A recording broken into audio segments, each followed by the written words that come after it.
Friends, അപ്പോൾ ഇന്ന് എൻ്റെ യൂട്യൂബ് ചാനലിലൂടെ ഞാൻ പരിചയപ്പെടുത്തുന്നത്, നിങ്ങൾക്ക് പരിചയപ്പെടുത്തേണ്ട ആവശ്യമില്ല, നമ്മളെല്ലാവരും ഒരുപാട് പ്രേക്ഷകരുടെ ഉള്ളിൽ, ഒരുപാട് ഫാമിലിയുടെ മനസ്സിനുള്ളിൽ കയറിപ്പറ്റിയ ഒരു കലാകാരനാണ് പ്രിയ കൂട്ടുകാരൻ നൗഫൽ.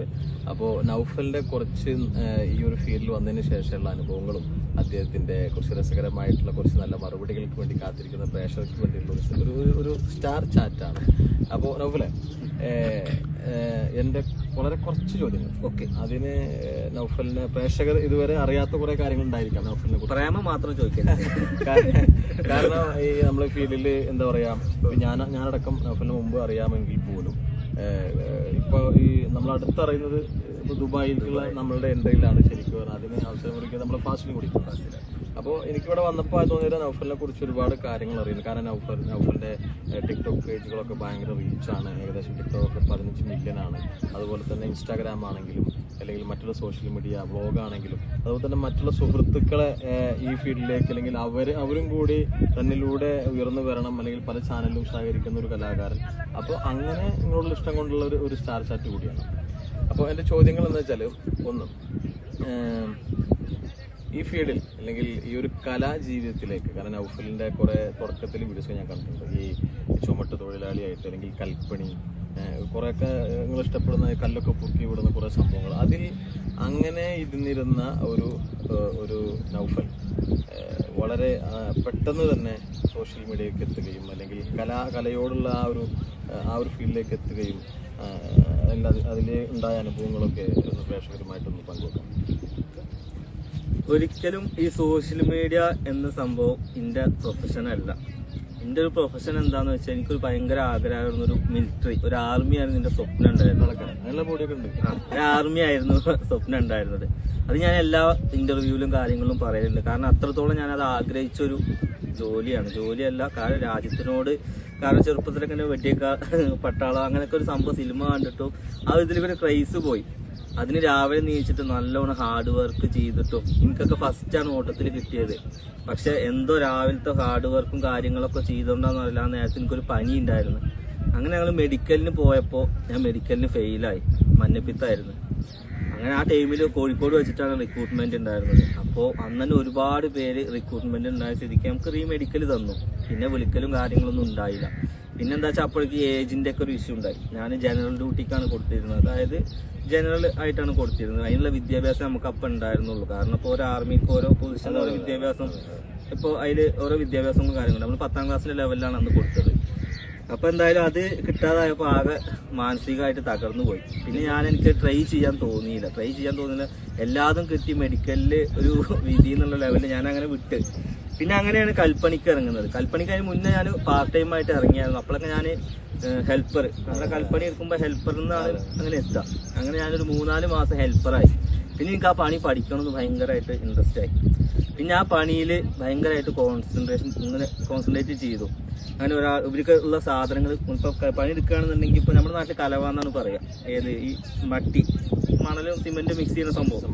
അപ്പോൾ അത് നമ്മൾ അത് മിക്സ് ചെയ്തതിന് ശേഷം അതിങ്ങനെ അവർക്ക് ഈ പഠിക്കണ ആൾക്ക് മേശ എന്ന് പറയും, ഏത് ഈ മേസ്ത്രിക്ക് മേശ. അപ്പൊ ഈ മേസ്ത്രിക്ക് വെച്ചതിന് ശേഷം ഞാൻ ഇങ്ങനെ നിൽക്കും, എന്തിന് ഈ പണി പഠിക്കാൻ വേണ്ടിയിട്ട്. അങ്ങനെ അവർ ചെയ്യുന്നതൊക്കെ നോക്കി നിന്നിട്ട് എന്താവും, എനിക്കും ഇതേമാതിരി ഒരു ചട്ടി ഞാൻ അപ്പുറത്ത് കൊണ്ടുപോയി വെക്കും. എന്നിട്ട് അവിടെ ഒരു കല്ല് വെച്ചിട്ട് ഒരു തൂക്കുണ്ടാന്ന് പറഞ്ഞൊരു സാധനമുണ്ട്. ആ സാധനം പഠിച്ചു കഴിഞ്ഞാൽ പിന്നെ ആ പണി പഠിക്കാനൊന്നുമില്ല. അതാണ് മെയിനായിട്ട്. കാരണം ഒരു കല്ല് സ്ട്രെയിറ്റ് ആയിട്ട് നിന്നാൽ അല്ലെങ്കിൽ ചുമര് വീഴുമല്ലോ. അപ്പൊ അങ്ങനെ ഞാനത് നോക്കിങ്ങാണ്ട് പഠിച്ച് ഞാൻ തന്നെ സ്വയം പഠിച്ചതാണ്. അല്ലാതെ പിന്നെ അവിടുന്ന് ആരും ബൂസ്റ്റ് ചെയ്ത് പഠിപ്പിച്ചതൊന്നുമില്ല. അങ്ങനെ ഞാൻ ആ പണി പഠിച്ച് അങ്ങനെ ഒരു ദിവസം ഇങ്ങനെ കണ്ടു വന്നപ്പോൾ ഇതിന് ശരിക്കും ഒരു കോൺട്രാക്ടറുണ്ട്. അപ്പൊ അയാൾ എന്നെ കുറെ നേരം ഇങ്ങനെ വാച്ച് ചെയ്തു. അന്ന് കൂലി എന്ന് പറയുന്നത് എനിക്ക് 350 രൂപയാണ് ഹെൽപ്പറായി കഴിഞ്ഞാൽ. അതിങ്ങനെ വാച്ച് ചെയ്തിട്ട് ഇപ്പൊ കോൺട്രാക്ടർമാരെന്തായാലും ചെയ്യണെന്താ, ഒരാൾ കുറച്ച് പഠിക്കാൻ വിട്ട് കഴിഞ്ഞാൽ ഒന്ന് അപ്പുറത്ത് കൊണ്ടുപോയിട്ട് നിർത്തിയിട്ടൊന്ന് പഠിപ്പിക്കും. അപ്പൊ ഈ 350 റുപ്യ എന്നുള്ളത് 50 റുപ്യ കൂടി കൂട്ടി 400 ആക്കും. അയാൾ അവിടെ പോയിട്ട് വാങ്ങുന്നത് 800 ആയിരിക്കും. അത് സ്വാഭാവികമാണ്. അത് അങ്ങനെ തന്നെയാണ്. അതൊരു ബിസിനസ് മൈൻഡാണ്. നമ്മളവിടെ കുറ്റം പറയുന്നത്. നമുക്ക് എന്താ വെച്ചാൽ പഠിക്കാനുള്ള ആഗ്രഹവും, ഇനിയിപ്പോ ഒരു ദിവസം ഒറ്റയ്ക്ക് പഠിക്കാം. പക്ഷെ എനിക്ക് ആദ്യം വിട്ടപ്പോഴൊക്കെ ഒരു ഭയം ഉണ്ടായിരുന്നു, പഠിച്ചവനെ ഇത് കൊളാവോ അങ്ങനെയൊക്കെ ആയിട്ട് ഞാൻ ആ പണി പഠിച്ചു. പിന്നെ ആ പണിയോട് ഭയങ്കര ഇൻട്രസ്റ്റ് ആയി. അതിന് ശേഷമാണ് ഈ ടിക്ടോക്ക് എന്ന് പറയുന്ന ഒരു ആപ്ലിക്കേഷൻ വരുന്നത്.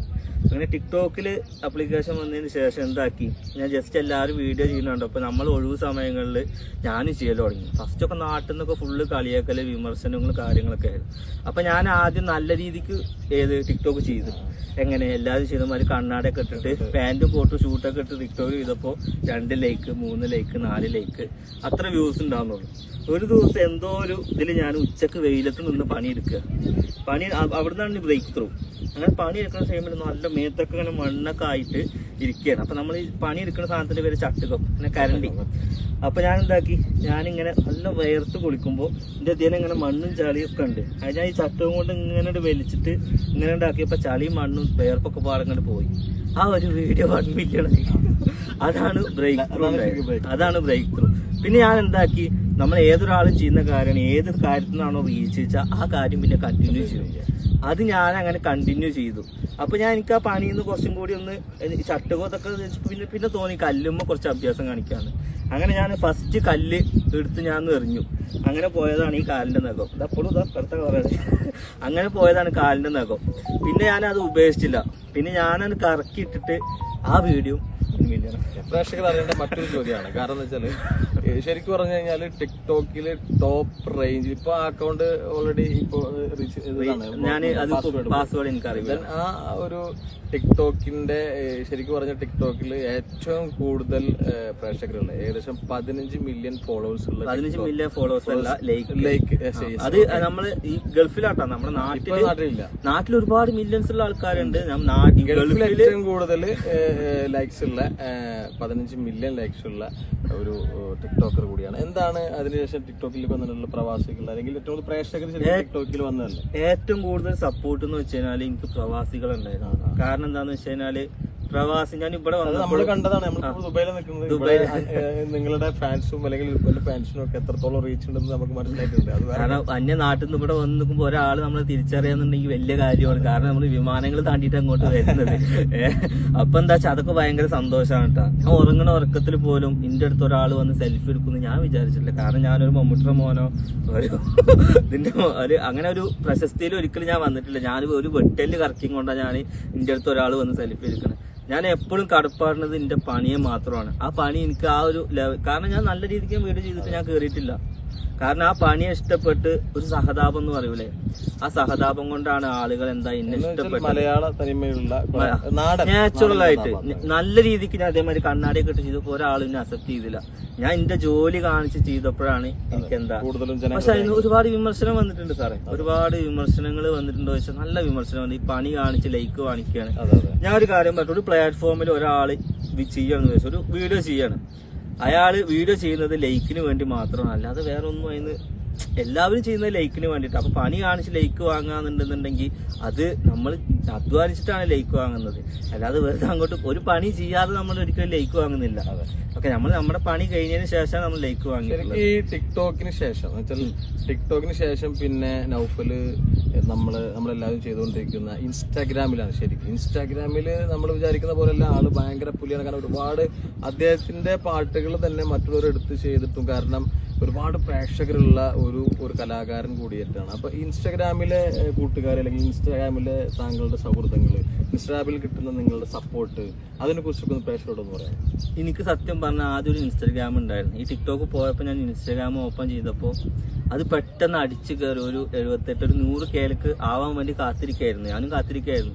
പക്ഷെ ഒരു പിറ്റേ ദിവസം എന്താ ആ അക്കൗണ്ട് എത്രയോ പേര് കൂടി റിപ്പോർട്ട് അടിച്ചു കളഞ്ഞു. ഒരു ആളാകുമ്പോൾ എന്തായാലും ശത്രുക്കൾ ഒരുപാടുണ്ടാവും. ആ റിപ്പോർട്ട് അടിച്ചു കളഞ്ഞപ്പോൾ അവര് വിചാരിച്ച എന്താണെന്ന് വെച്ചാൽ ഞാൻ തളർന്നു എന്നാ. ഞാൻ ഒന്നുമില്ല, പിറ്റേ ദിവസം ഒരു അക്കൗണ്ട് സ്റ്റാർട്ട് ചെയ്തു.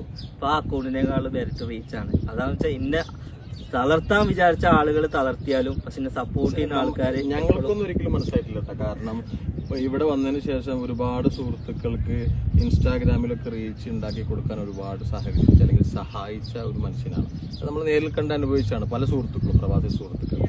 അപ്പൊ ഒരു കലാകാരൻ എന്നുള്ള രീതിയിൽ ഒരു നിഷ്കളങ്കനായ കലാകാരൻ അല്ലെങ്കിൽ ഒരു നന്മയുള്ള കലാകാരൻ എന്നൊക്കെ പറയുമ്പോൾ മറ്റൊരു കലാകാരനെ സപ്പോർട്ട് ചെയ്യുക എന്നുള്ളതാണ് ശരിക്കും പറഞ്ഞു കഴിഞ്ഞാൽ ഒരു യഥാർത്ഥ കലാകാരന്റെ ഒരു മനസ്സ്. അത് തീർച്ചയായിട്ടും നൗഫലിൽ നിന്ന് എന്നെ സമയത്തോളം എനിക്ക് അനുഭവപ്പെട്ടിട്ടുണ്ട്, എന്റെ പ്രിയ സുഹൃത്തുക്കൾ അനുഭവപ്പെട്ടിട്ടുണ്ട്. അത് സാറേ എന്താ സംഭവം എന്നറിയോ, ഞാൻ ഇതുപോലെ ഒരുപാട് ആളുകളോട് ബൂസ്റ്റ് ചെയ്യാനും ഞാൻ പണ്ട് ചോദിച്ചിട്ടുണ്ട് അവിടെ എന്നെ ഒന്ന് സപ്പോർട്ട് ചെയ്യാടാ, പക്ഷെ നമ്മൾ ചെയ്യാന്ന് പറയും, അങ്ങോട്ട് പോയി കഴിഞ്ഞാൽ പിന്നെ ആ വഴിക്ക് തിരിയൂല.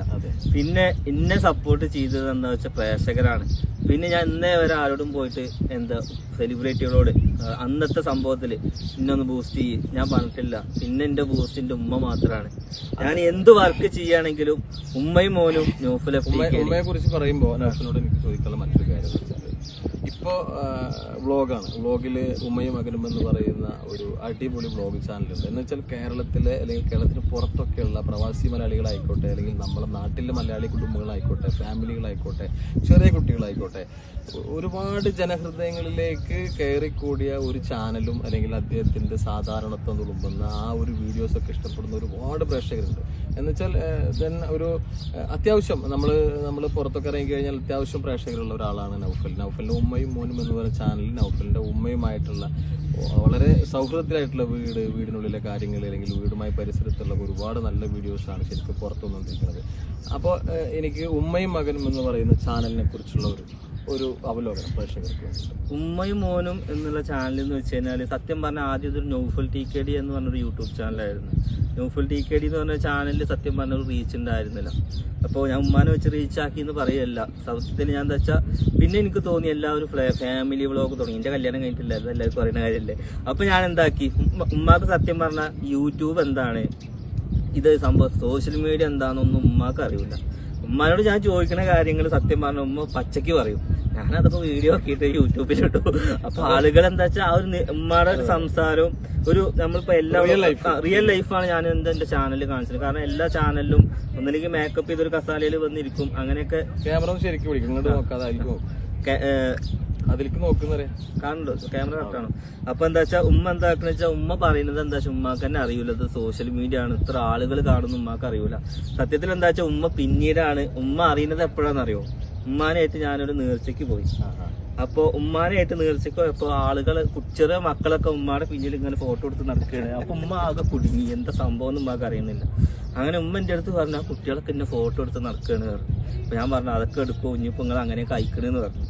അതിൽ എന്താ സംഭവം എന്ന് അപ്പോഴാണ് ഉമ്മാനോട് ഞാൻ പറയുന്നത്, ലോകം മുറ്റം കാണുന്നുണ്ട്. അപ്പോഴാണ് അത് പിന്നെ എന്താ പറയാ ഉമ്മ ആകെ ഇന്നെ കുറെ ചീത്തൊക്കെ പറഞ്ഞോടാ, ഇന്റെ അത് പറഞ്ഞില്ല ഇത് പറഞ്ഞു. ഞാനും അങ്ങനെയൊക്കെ തന്നെയല്ലേ, നമ്മള് വീട്ടിലെന്താണോ അതാണ് കാണിക്കേണ്ടത്, റിയൽ ലൈഫ് കാണിക്കണം. അല്ലാതെ വേഷം കെട്ടിയിട്ട് അഭിനയിച്ചിട്ടും നമുക്ക് ആരെയൊക്കെ ഒന്നും വാങ്ങേണ്ട ആവശ്യമില്ല. കേരളത്തിലെ ഒരുപാട് പ്രേക്ഷകർ ഈ ഉമ്മയും മകനെയും ഏറ്റെടുത്തിട്ടുണ്ട്. ഇനിയും ഒരുപാട് നല്ല വീഡിയോസും നല്ല അടിപൊളി വ്ളോഗൊക്കെ ആയിട്ട് നമ്മളെ മനസ്സിലേക്ക് വീണ്ടും ഈ ഒരു ഫാമിലി നമ്മുടെ മനസ്സിലേക്ക് ഇനിയും വരാനിരിക്കുകയാണ്. അപ്പോൾ തീർച്ചയായിട്ടും നൗഫലിന്റെ ഇപ്പോഴുള്ള സപ്പോർട്ടേഴ്സിനേക്കാൾ കൂടുതൽ സപ്പോർട്ടേഴ്സ് തീർച്ചയായിട്ടും വേണം. അദ്ദേഹത്തിന്റെ ചാനൽ ഇനിയും കാണാത്തവർ കാണുക, അതിനെ സപ്പോർട്ട് ചെയ്യുക, അത് സബ്സ്ക്രൈബ് ഒക്കെ ചെയ്ത് കഴിഞ്ഞാൽ അടിപൊളി വീഡിയോസ് ഒക്കെ ആയിട്ട് ഉമ്മയും തീർച്ചയായിട്ടും നമ്മളെ കൂടെ ഉണ്ടാവും. ദെൻ എൻ്റെ നെക്സ്റ്റ് ഒരു ചോദ്യം പ്രേക്ഷകർക്ക് വേണ്ടിയിട്ട്, കാരണം ഇപ്പോൾ ടിക്ടോക്ക് ആണെങ്കിലും റീൽസ് ആണെങ്കിലും വ്ളോഗ്സ് ആണെങ്കിലും അതിനൊക്കെ മാറ്റി നിർത്തിക്കഴിഞ്ഞാൽ പൊതുവെ കുറച്ച് പ്രേക്ഷകർ ആസ്വദിക്കുന്ന ഒരു ഫീൽഡാണ് ആൽബം ഇൻഡസ്ട്രി. ഒരുപാട് നല്ല ആൽബങ്ങൾ, കാരണം അദ്ദേഹത്തിന്റെ ആൽബങ്ങൾ നമ്മൾ കുറേയൊക്കെ എടുത്തു കഴിഞ്ഞാൽ നമുക്ക് മനസ്സിലാക്കാൻ കഴിയും.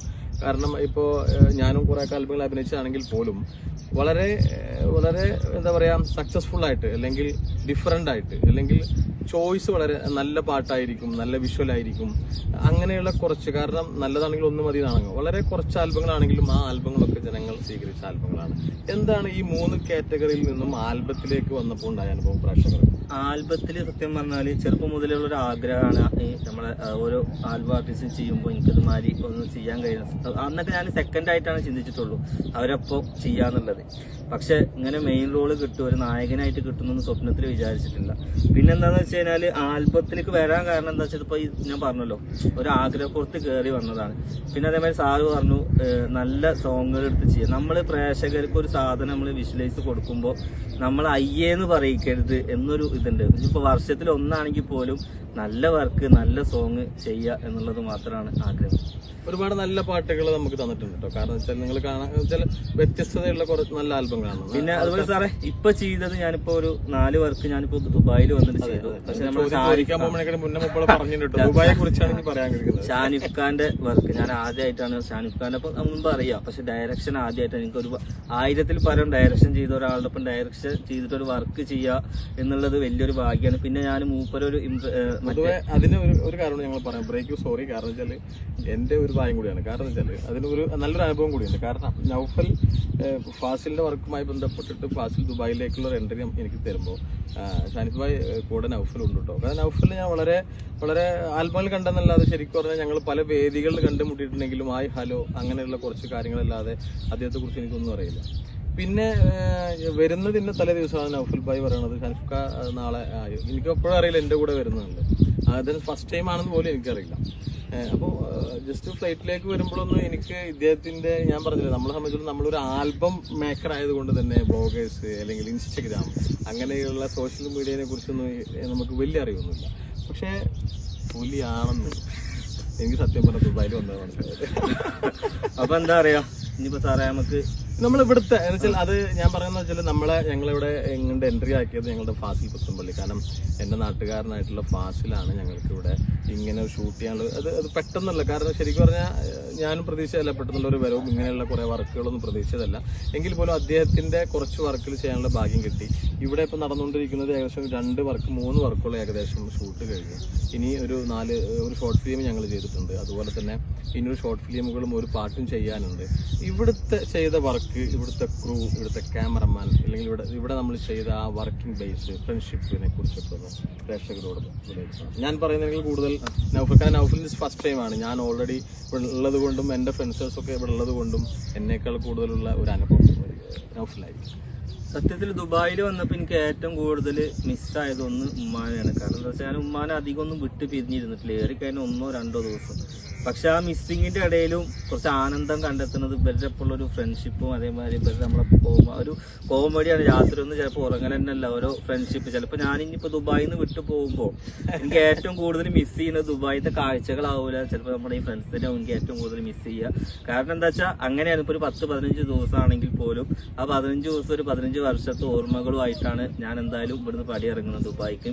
ഇൻഷാ അല്ലാഹ് ഇനി എന്തായാലും ഇനി ഇങ്ങോട്ട് വരാൻ വീണ്ടും വർക്കുകള് മൊത്തം എന്താ പറയാ, ഇത് എന്റെ ഡയറക്ഷനിൽ നമ്മളുടെ നൗഫൽ അഭിനയിച്ചത്, നൗഫലും ഫാസിലും കൂടിയിട്ട് നമ്മളുടെ അഫ്സൽ പള്ളിക്കൽ സലീം കൊടുത്തൂർ പാടിയിട്ടുള്ള ദീനിൻ വഴിയിലായി എന്ന് പറയുന്ന മഹറണിഞ്ഞോൾ എന്ന് പറയുന്ന പാട്ടിന്റെ ഒരു നല്ലൊരു വിഷ്വലാണ്. സന എന്ന് പറയുന്ന ഒരു കുട്ടിനെ നായികയായിട്ട് ഹാഷിം ഖാ ക്യാമറ ചെയ്തിട്ടുള്ള പ്രൊഡക്ഷൻ. നമ്മളുടെ എല്ലാവർക്കും പ്രൊഡക്ഷൻ സാദിഖ് ആൻഡ് അഷറഫ് കെട്ടി, ബസാർ സമീർ അയർവൊക്കെയാണ്. ഒരുപാട് നന്ദി. പിന്നെ ചെയ്തിരിക്കുന്നത് ജിൽഷാൽ വല്ലപ്പോഴുടെ ഒരു മനോഹരമായിട്ടുള്ള ഒരു ഗാനത്തിൽ നമ്മളുടെ നൗഫൽ നായകനായിട്ട് നല്ലൊരു വർക്കാണ് പറയാതെ നീയും എന്ന് പറയുന്ന ഒരു ഹിറ്റ് ഗാനം.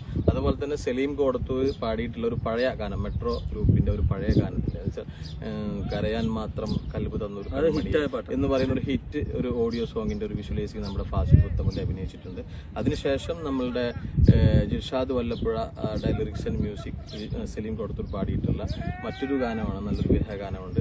ആ പാട്ടിലാണ് ഫാസിൽ. അങ്ങനെ ഒരു 4-5 പ്രൊജക്റ്റൊക്കെയാണ് നമ്മൾ ദുബായിൽ നിന്നും നമുക്ക് നിങ്ങൾക്ക് വേണ്ടിയിട്ട് ഒരുക്കിയിട്ടുള്ളത്. ഇത് പല മാർക്കറ്റിംഗ് കമ്പനികളാണ് റിലീസ്. താൽ വോയിസ് വിഷൻ അങ്ങനെയുള്ള പുതിയ ചാനൽ, അല്ലെങ്കിൽ ഇതുപോലെ നൗഫൽ, ഇവരൊക്കെ കൂടിയിട്ടുള്ള ചാനലുകളാണ് റിലീസ്. തീർച്ചയായിട്ടും എല്ലാവരും കാണണം. കാരണം ഇപ്പോഴത്തെ ഒരു സിറ്റുവേഷൻസിൽ നമുക്കറിയാം ഒരുപാട് പ്രേക്ഷകർ കാത്തിരിക്കുന്ന നല്ല പാട്ടുകളുമായിട്ടാണ് നൗഫൽ ആൻഡ് ഫാസിൽ കൂട്ടുകെട്ട് നിങ്ങളുടെ മുന്നിലേക്ക് എത്തുന്നത്. കൂടെ ഞാനും ഉണ്ട്. അപ്പോൾ വർക്കുകളൊക്കെ എല്ലാവരും കാണുക, ചാനലൊക്കെ സപ്പോർട്ട് ചെയ്യുക. വർക്കിന് ഫീഡ്ബാക്ക് ഇത് പോസിറ്റീവ് നെഗറ്റീവ് എന്താണെങ്കിലും അറിയിക്കുക. കാരണം പുതിയവരുണ്ട്, പഴയവരുണ്ട്, അല്ലെങ്കിൽ എക്സ്പീരിയൻസ് ഉള്ളവരുണ്ടെങ്കിൽ പോലും എല്ലാ തരത്തിലും അതിന്റെ പോസിറ്റീവ് നെഗറ്റീവ് ഒക്കെ നിങ്ങൾ പറയുമ്പോൾ അടുത്ത വർക്കിലൊക്കെ നമുക്കത് മേക്ക് ചെയ്ത് വളരെ നല്ല വീഡിയോസ് ആയിട്ട് വീണ്ടും നമുക്ക് വരാൻ പറ്റും. അപ്പോൾ എല്ലാവരും വർക്ക് കണ്ട് വിജയിപ്പിച്ച് നല്ല കമൻസ് ആൻഡ് ലൈക്ക് ആൻഡ് എല്ലാ യൂട്യൂബ് ഈ നമ്മൾ സോങ് ഇറങ്ങുന്ന ചാനലും ഒക്കെ സബ്സ്ക്രൈബ് ഒക്കെ ചെയ്ത് അടിപൊളിയൊക്കെ കൂടെ എൻ്റെ ഈ ഒരു ചെറിയ ചാനലും നിങ്ങൾ സബ്സ്ക്രൈബ് ചെയ്യുക. നല്ല നല്ല ഇതേപോലെ സ്റ്റാർ ചാറ്റ് ആൻഡ് ഗോയിങ് വീഡിയോസൊക്കെ നിങ്ങൾക്കുണ്ടാകും. Okay, signing off Shanif. Thank U.